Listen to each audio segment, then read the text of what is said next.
France in दिनों लगातार उथल पुथल से गुजर रहा है। कभी भ्रष्टाचार के खिलाफ आवाज उठती है, कभी प्रधानमंत्री को लेकर गुस्सा फूटता है और कभी फिलिस्तीन के समर्थन में लोग सड़कों पर उतर आते हैं। गुरुवार को फिर हजारों लोग पूरे देश में इकट्ठा हुए और सरकार की खर्चों में कटौती की योजना और अमीरों पर टैक्स न बढ़ाने के फैसले के खिलाफ विरोध किया। पेरिस से लेकर छोटे छोटे कस्बों तक करीब 200 जगहों पर लोग मार्च करते दिखे। राजधानी पेरिस की प्लेस डे इटली से कर्मचारियों, पेंशन भोगियों और छात्रों का एक विशाल मार्च निकला। भीड़ इतनी बड़ी थी कि सुरक्षा एजेंसियों को पूरे इलाके को घेरना पड़ा। इस बीच हड़ताल के चलते पेरिस का मशहूर एफिल टावर भी बंद कर दिया गया।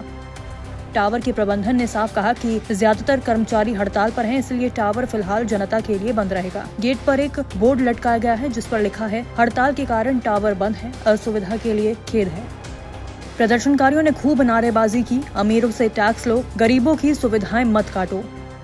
दरअसल सरकार की नई योजना में 44 अरब यूरो की बचत का टारगेट रखा गया है, जिसमें 2 राष्ट्रीय छुट्टियां खत्म करना, सामाजिक योजनाओं पर रोक और कई कल्याणकारी फंड्स को कम करना शामिल है। लोग मानते हैं कि इससे सीधे तौर पर आम जनता की कमाई और ताकत और घटेगी।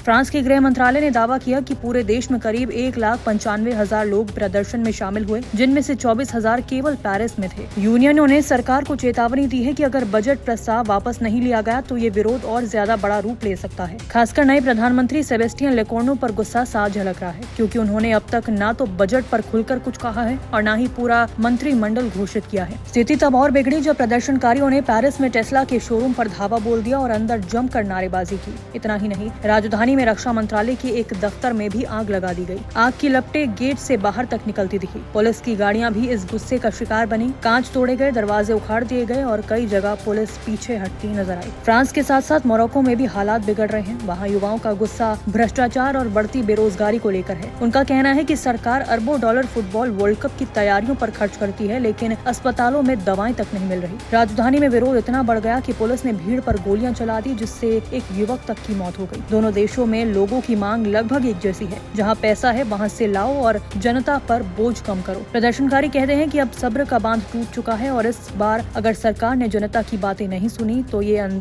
आंदोलन और बड़ा रूप ले सकता है।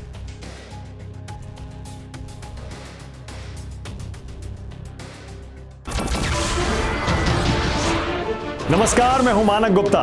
अगर आपको हमारा ये वीडियो पसंद आया हो तो इसे लाइक और शेयर जरूर करें और हाँ, हमें सब्सक्राइब और फॉलो करना ना भूलें, ताकि आप देश और दुनिया की कोई खबर मिस ना करें। तो जुड़े रहिए हमारे साथ और देखते रहिए न्यूज़ 24।